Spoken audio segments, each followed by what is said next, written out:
So, so our region is the region of the 1849 gold rush. It's right here. It wasn't in San Francisco. That's just where the big ships came in from overseas. But the gold was discovered right here, and so the gold rush brought a lot of evil, particularly lust and greed. There was a lot of bloodshed, but anyway, um, into that great evil, there are people that sold everything they had, and they came from a lot of them from China. I don't know if you've heard about the Chinese slaves during the gold rush, and they put them to work on the railroad, but they also put them to work as prostitutes, male and female. And so there was a lot of perversion. And so what happened is the few controlled the gold rush and got richer and richer and richer, and the masses became slaves. So they would literally work them to death and bury them in a shallow grave, never think twice about it. Some of the stories of the gold rush, it was the ultimate season of debauchery. And so we're trying to clean up that all these years later. But during those desperate times, Chinese who could not get back home, it's not like you just, you know, drove over to a certain place and could drive back. They were stuck there. Make it or break it, they were stuck there for life. And they could not escape that. They had nowhere to go. And so some of them, they yielded to occult spirits and they began conjuring demons. And when you're here, I'd love you to come, but when you're here, I'll take you to the Bakai portal, and you can see the place on the riverbank that the dragon appeared when it was conjured by the Chinese through blood sacrifice. And they conjured it because they couldn't defeat the power brokers, the white men, with any weapons that they had, except spiritual weapons. So they conjured the dark warrior. That's what Ba Kai means. And that dark warrior then empowered them to fight back against these settlers and these gold miners. And anyway, the spirit is still here, the spirit that was conjured here, because they gave it legal right to come here. Remember, everything happens in the spirit world through accord. When you have an affinity with the spirit and invite it, your invitation gives it topos. And so they did that. They did that at a sufficient level to cause a huge, powerful spirit, a dragon spirit from China, to come from there over here and establish its nest here. Its lair is in the buttes. That's where all those cosmic craters had gathered, at Altar Rock. And so there's an old depiction of this little mountain range. It's the smallest mountain range in the world is here in Yuba City. And it's called the Sutter Buttes, but Altar Rock is the highest point. That's where the blood sacrifices are done. And in the middle of it, there's a valley that is said to be the dragon's lair, and it's government owned, and you can't go there without a permission. But anyway, there's an old picture that has been repainted now, and it still has the dragon on it. But the old picture showed the dragon curled around in the inside of the valley. It's a sizable valley, so it's a big old dragon. We've also had people who are seers that come to the church that had encounters with it. I don't know if you guys know who Terry Bennett is, but he's a friend of ours, wonderful guy. But he's a prophet from Tennessee, and he's just a great guy. But anyway, first time we had him come out here, we didn't tell him about the place. We just invite people out, and they have all kinds of experiences when they get here. But anyway, so Terry was going to come out, and we had advertised it, and he called and he said, "Hey, I'm really sick. I can't come." And I said, "Oh, come on, Terry. We'll pray for you. We'll have the intercessor pray for you. You got to come." And he said, "Well, I had an experience. I'll tell you about it when I get there, but pray for me, and I'll see how it goes." Well, so as it happened, he wound up coming a day late, but he did come. And so when he got here, first thing he said is, he said, "So you didn't tell me about the dragon." And I said, "It sounds like you already met him." And he said, "Oh, I met him." He said, "The thing threatened to kill me." And I said, "Really? Tell me about it." He said, "Well, I was just laying in bed praying for the meetings. And," he said, "this dragon stuck its head into my bedroom, and its snout was as big as the whole room. It was just, I could see it, when you go into the spiritual state, you can see through walls and stuff." He said, "I could see its head and everything outside, but its mouth was just right up at my feet at the bottom of the bed." And he said in a deep, ugly voice, he says, "You dare to challenge me?" And Terry said, "I knew it was from Yuba City. I was praying for Yuba City when it happened." And he said, "I just started praying in my spirit." And he said, "I felt the Spirit of the Lord say, just begin to praise Jesus." And so he didn't talk to it. He didn't say, "Yes, I dare to challenge you." He just began to worship the Lord. And he said it just slowly pulled its head out and left. But he said, I thought I was dying. I was so sick.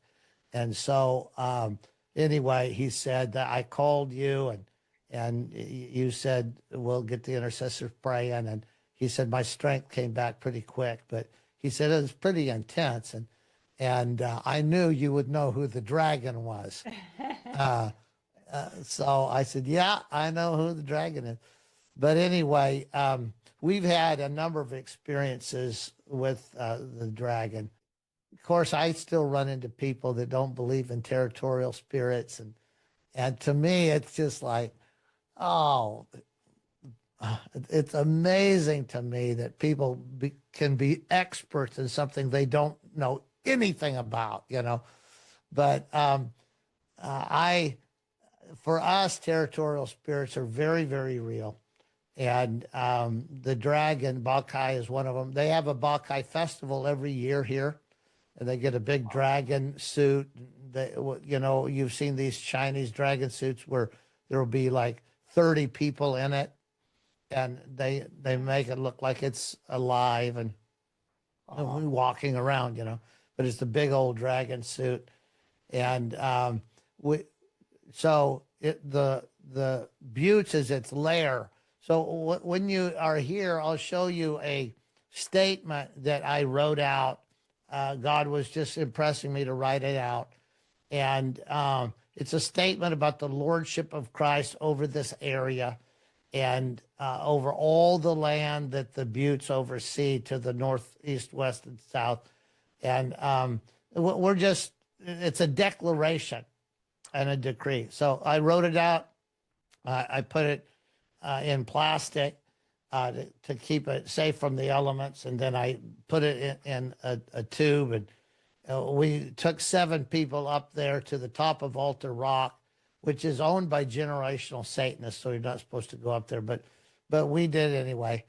And we went up there under the cover of darkness, and we blow the shofars, and we took that statement, and I read it out loud. We poured out wine, water, and oil, and then I sealed it into a PVC, and I dropped it down in a crack that went down in Altar Rock, and it went way down like 50 feet. We could hear it, going, making its way down the shaft.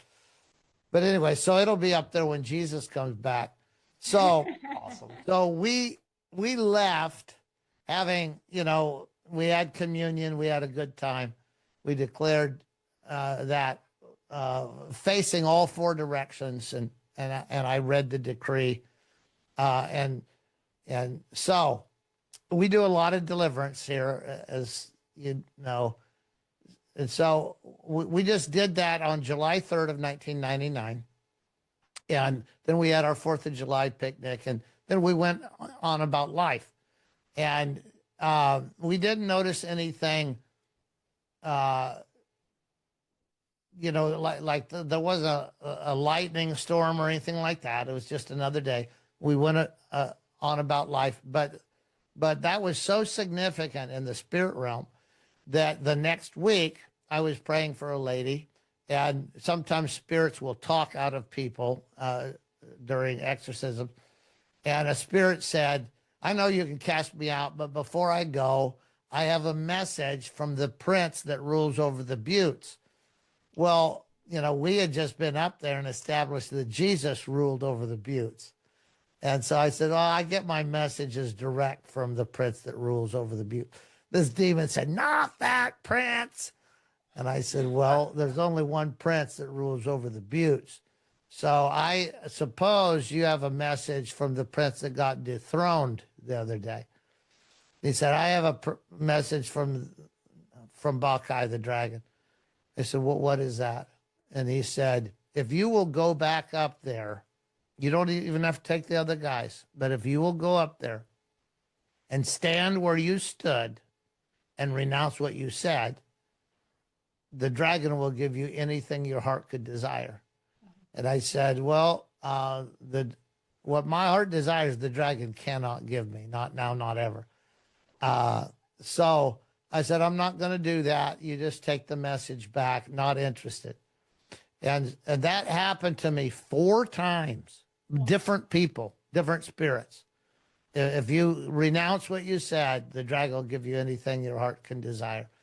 And then Jess Parker, who always teaches with me, he's one of the pastors here he heads up deliverance on a daily basis here.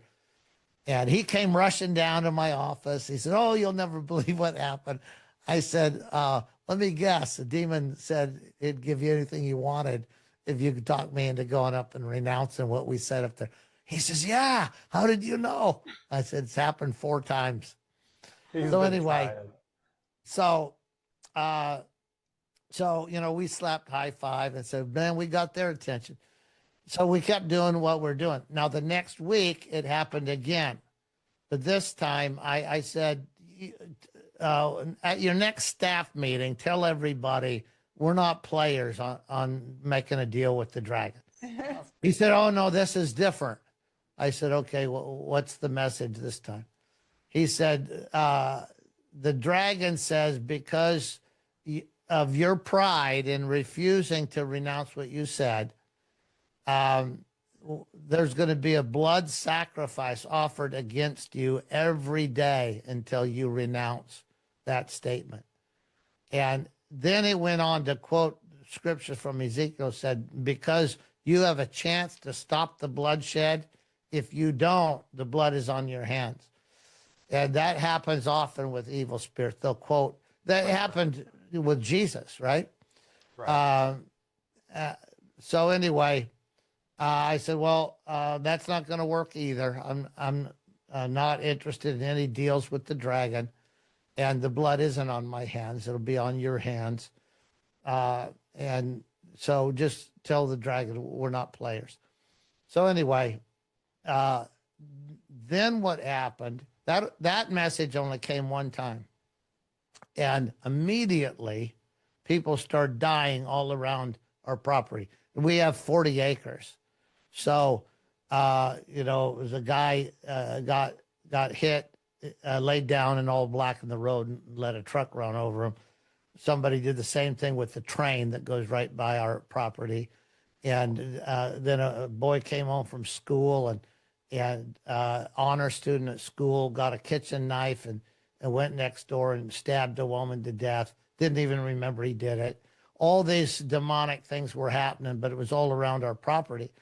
And so when we had our pastors meeting, Pastor Lou Benninger, he also ran a ministry called Trauma Intervention Program.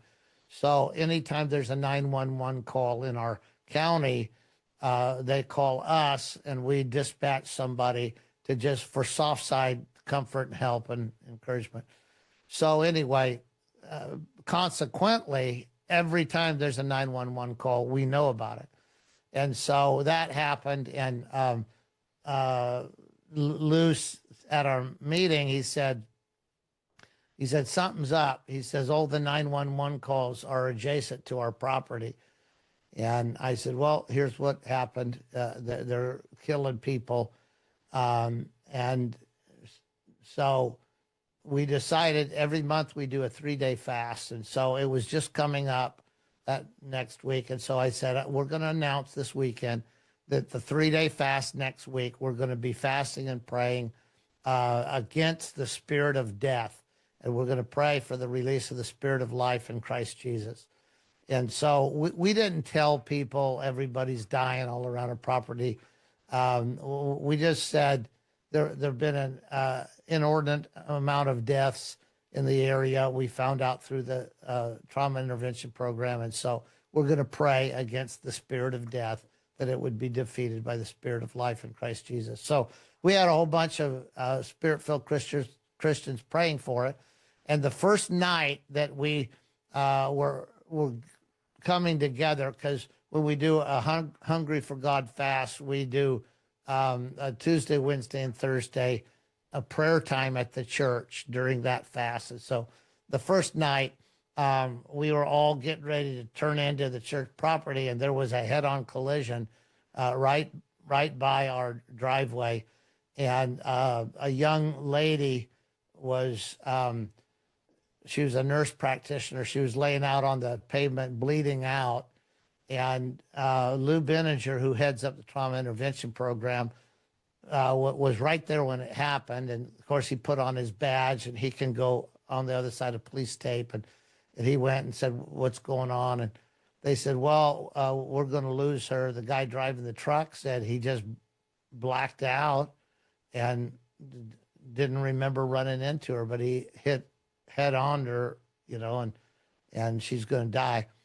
And so Lou, this whole line of cars had lined up because of the police tape. And he just went from car to car saying, are you from Glad Tidings? Yeah. Pray for this girl. I can't remember her name right now, but we all began to pray by name for the woman that was dying. And they'd already told Lou there's no way she's going to make it. But God saved her. She did make it. And that event, it broke the power of death in the region for 54 days. No one died. And there was a newspaper article, and it said Yuba City or the Garden of Eden. And it said, we don't know why, but no one has died in this county for 54 days. No SIDS death, no old people, no murders, no suicides. Nobody has died. And of course, we knew why, but nobody would believe us. But that's what happened is the spirit of life in Christ Jesus. When Bacchae was killing people in retribution against us, God just said, not going to let that happen, and jammed a bean up the dragon's nose. So anyway, that's a story of real spiritual warfare and principalities. That's how it works, as demons do the bidding of the prince, and they can manipulate people in all kinds of ways. Lou Benninger knew the guy that was in the truck, and he was crying. He said, I don't know what happened. I was fine. I looked up and saw a little car, and it was just another day. I was driving home, and next thing I knew, she was on the asphalt dying, and I guess I blacked out. Well, demons can do those kind of things to people who aren't filled with the Spirit of God. So anyway, Yeah, we have lots of stories like that, and I tell you a lot of Yeah. those. We've Yeah. got them from all over the world. But Uh, anyway, yeah, that's so. Oh, let me end by saying this: we have another young lady that is a seer, and she heard me tell about Bacchae and the dragon lair, and she saw that they were training llamas to walk up the paths over into Happy Valley that's government controlled. And so they said, is if anybody's ever wanted to see inside of Happy Valley, if you'll help the llama trainer and you'll walk a llama up over the pass, we'll have lunch in Happy Valley and then we'll walk them back. So she thought, hey, I want to see in there and see uh, if I can see the dragon, right? Because she's a seer. And so she's walking the llamas up over there. And there's uh, about 20 of them. And all of a sudden, they're breaking the top, and the llamas go berserk, and they're all trying to get away from their handlers. And she just put her hand on the llama's neck and said, "You're with me, honey. You're going to be all right." And it just quit being hysterical, and it was just standing there with her. And she went up to the main llama trainer and said, "Hey, I can lead my llama over the pass. Do you want me to take the lead and you can follow?" And the trainer said, "Yeah, please." So she walked up over the pass, and all the llamas fell in line behind her. And when she got there, she saw this huge dragon. And obviously, the llamas saw the huge dragon. They were just breaking the top. And the first one says, "No way, I'm sure that thing has llamas for lunch."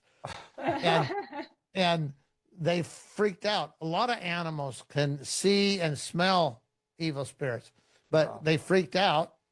But just the presence of a spirit-filled Christian calmed them, and they went over and had lunch. And she said the dragon was curled up, but it had shackles on it, and there were three huge angels that were holding it down. And so that's awesome. been a while ago. One of the things I can't do is I can't see. I take everything by faith, and by hearing people's stories. So I don't know if the dragon is still there in shackles or whatnot. But I do know that the dragon is we're putting its fire out around here. And Awesome. we're trusting God for a complete breakthrough that opens heaven and rights all the wrongs and injustices that were done here. And there's a mighty outpouring of the Spirit of God. So that's my last dragon story for the day.